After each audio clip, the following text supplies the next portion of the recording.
En el principio, Dios creó al mundo y a los primeros seres humanos. Esos nuestros primeros padres, Adán y Eva, pasaron sus días en comunión con Dios hasta que cedieron a la tentación y rechazaron obedecer la voluntad de Dios para hacer la suya. Ahí fue donde el pecado entró en el mundo.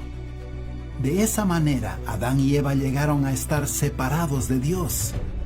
Pero Dios les prometió que algún día Él enviaría un Salvador para salvarles de su pecado y reconciliarles de nuevo con Él. En los siguientes años, los descendientes de Adán y Eva se multiplicaron en gran manera, pero su maldad también aumentó, hasta que Dios no pudo aguantarlo más y decidió destruir a la mayoría de los seres vivientes en una gran inundación, salvando solamente a un hombre llamado Noé y a su familia. Años después, Dios escogió otro hombre llamado Abraham para que por medio de sus descendientes Dios cumpla su promesa de enviar un Salvador. Abraham creó lo que Dios le dijo, como también lo hizo su hijo Isaac. De los dos hijos de Isaac, Dios escogió al menor, llamado Jacob, y Jacob tuvo 12 hijos. Más tarde, José, el hijo favorito de Jacob, llegó a ser el segundo al mando de la nación de Egipto. Dios lo usó a José para salvar a toda su familia y a los egipcios de una gran hambruna. Los descendientes de Jacob se quedaron por más de 400 años en Egipto, y ahí se multiplicaron hasta llegar a ser más de 2 millones. Pero los egipcios decidieron convertirles en sus esclavos.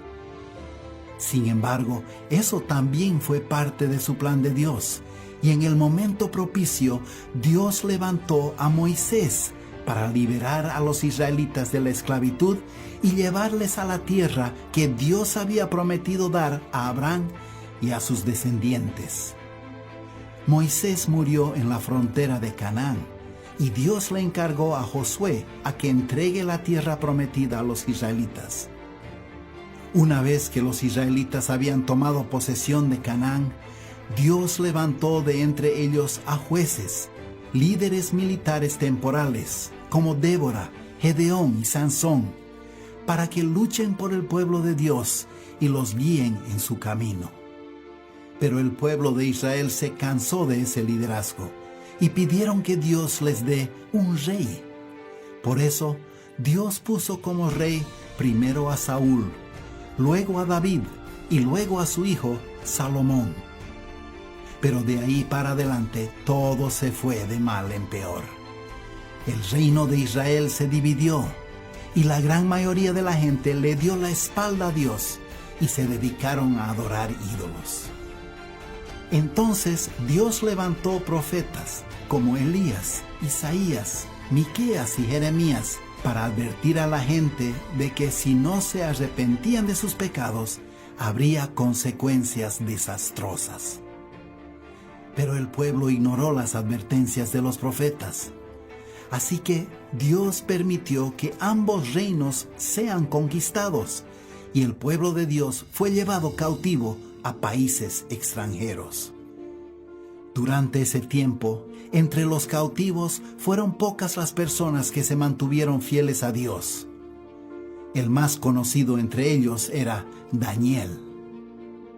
Después de un tiempo de cautiverio, Dios permitió que algunos de los israelitas exiliados regresaran a la tierra prometida.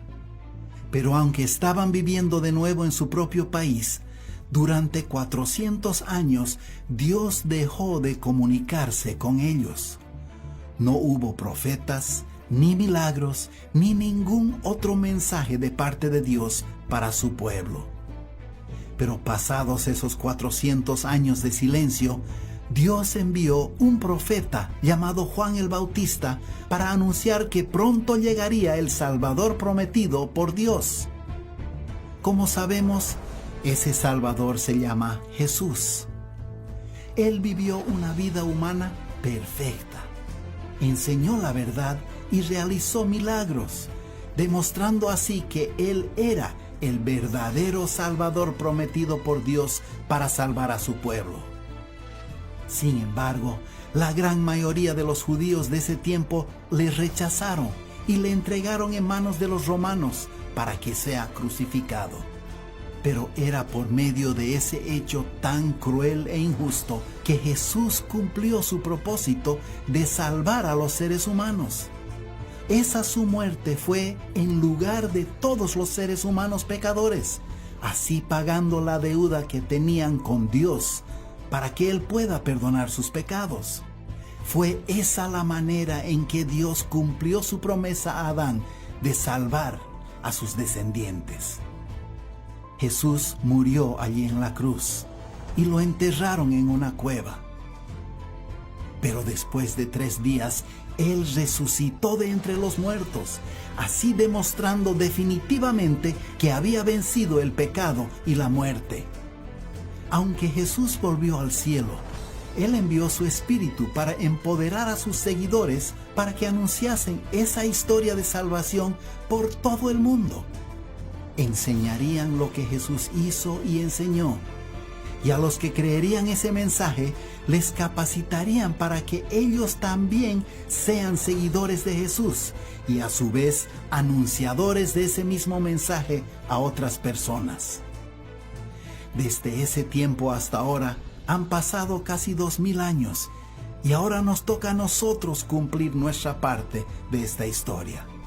Tenemos el privilegio y la responsabilidad de compartir ese mensaje de salvación y perdón con toda clase de gente, porque un día se abrirá el cielo y Cristo descenderá a juzgar a todos los que le rechazaron. Por eso, la historia de Dios y su Salvador enviado es la mejor historia que se haya contado. Nosotros somos Entrenamiento Misionero Etnos. Si usted quisiera saber más sobre cómo cumplir esa responsabilidad de llevar el mensaje de Jesucristo a los menos alcanzados, contáctenos para más información.